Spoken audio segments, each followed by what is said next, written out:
Welcome to part 1 of my Ableton Live tutorial series. In this first video, I'm going to go over the basics of the user interface and how to set up your preferences as well as saving your first basic template. Okay, so let's get started. So when you open up Ableton for the first time, it'll probably look something like this. I'm using Ableton Live 9.5. You'll see your audio track, your MIDI track, possibly you have some returns. If you click over here, you'll see the arrangement view. You can also alternate these views using the tab key.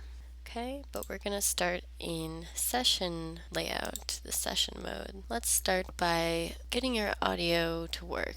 So we go to preferences. If you want to go to audio, your driver type should come up automatically. For me, this is my USB audio interface, just the Complete Audio 6. If you don't have one of these, it might be your built-in microphone or built-in input, whatever you want to record through. And then your output will be either your built-in output, this would be straight to your headphones, or to your USB audio interface, which is my Complete Audio 6. But right now I'm running it for the tutorial.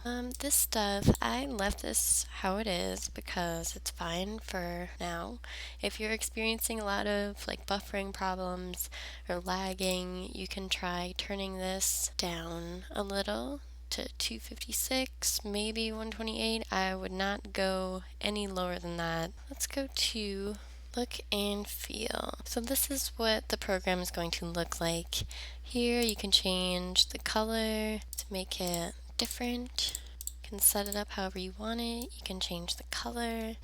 Most of these you should be able to leave as what the default was. Something you might want to change is the count in. So this is when you hit the record button, it counts one bar of whatever your time signature is set at. So you're probably going to want that count in unless you're recording a live performance or something like that. And you can make it longer if you need to. So hopefully your audio is working. You might need to go to System Preferences on your personal computer and change some audio settings in there to get it to actually work. So just to warn you, here you're going to want to add your tracks. So this is where your audio clips will go and your instruments and anything that you're recording into your song. And then down here is going to be where you're dropping your effects that are going to affect whichever track you have selected. And then over here, you have your returns. So this is where you're going to have effects that you want to use on more than one track. So to save processing speed, let's add reverb, because I know I'm probably going to want some reverb on something for sure. So I just went over to audio effects, scrolled down to reverb, hit the arrow to expand it. I like the cathedral because it's pretty big, it's very voluminous. Drag and drop that over into here,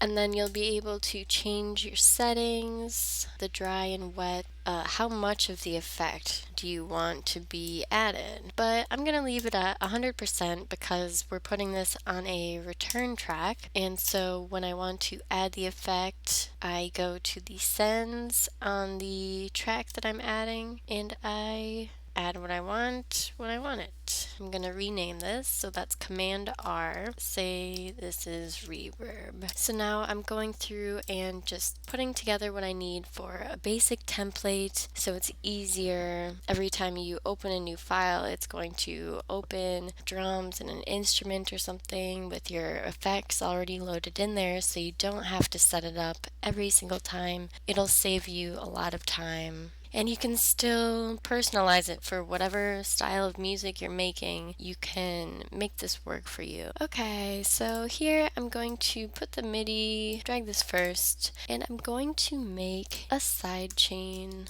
And I like to rename the track right away as I go. And that was Command R, or you can right click and scroll down to rename or see whatever the shortcut is for you. You also have the ability to change the color coding or inserting new tracks after it. The side chain, this is going to be a silent track, so I'm going to deselect this one so it doesn't have any audio coming through, and I'm going to actually turn this into a drum rack.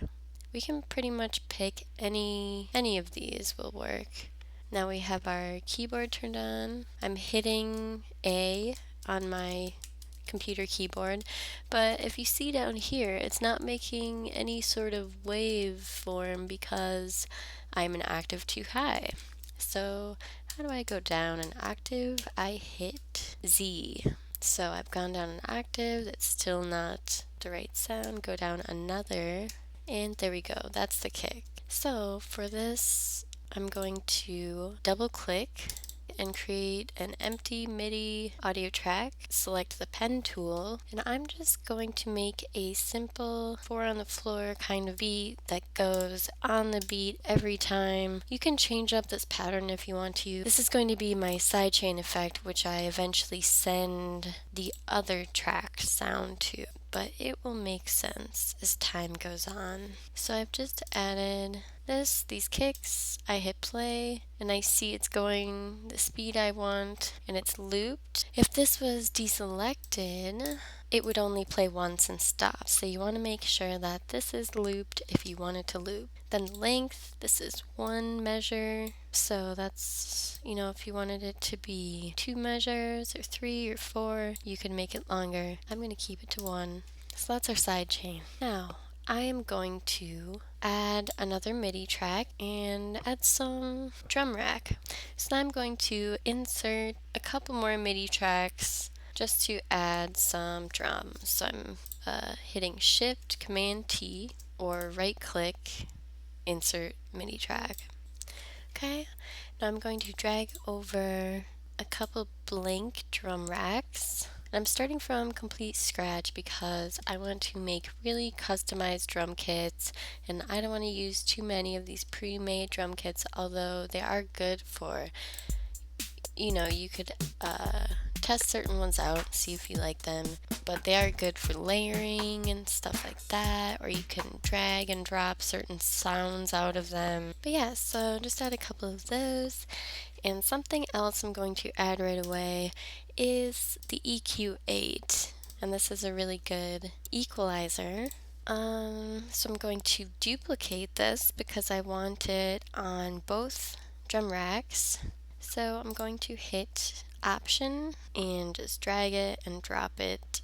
And you should see that little plus sign, and that'll show you that it is duplicating it instead of just dragging it over. So you want to see that plus sign.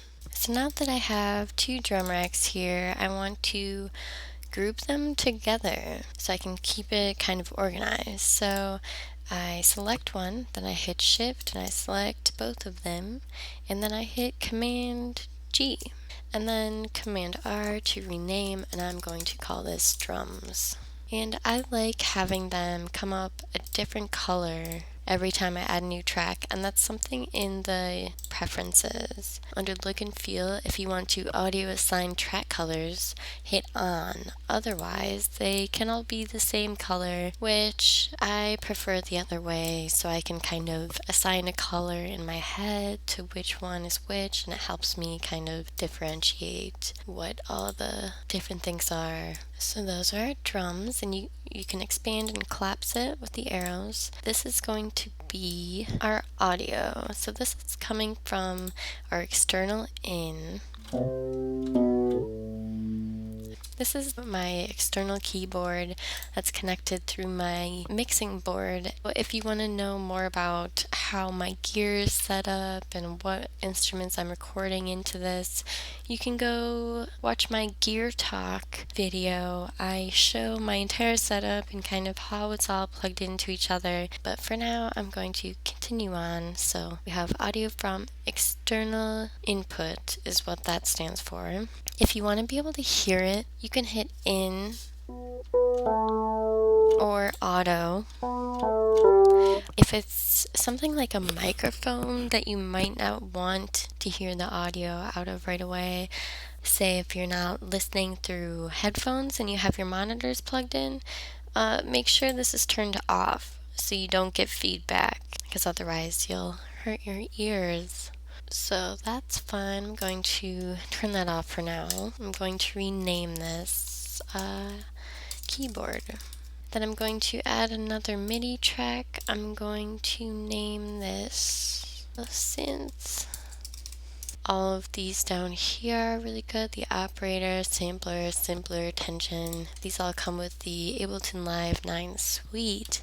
Let's go ahead and duplicate some EQs over to the audio track and the synth. So we'll hit Alt and drag that over, duplicate it.